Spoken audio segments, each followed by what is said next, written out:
kind of way off the beaten path here. I have some leftover. Kind of go way off the beaten path here. Got some a little bit leftover bacon for making jalapeno poppers, and some chicken from the other day. So we're gonna toss them together. Let them get the flavor mixed. And I'm gonna throw in some taco seasoning and see what kind of tacos these taste like.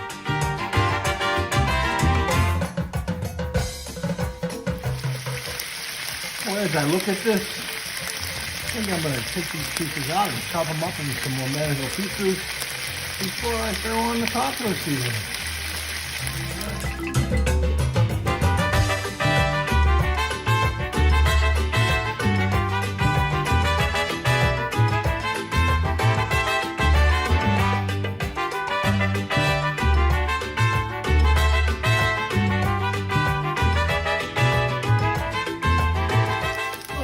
All right, so this chicken and bacon's about cooked up.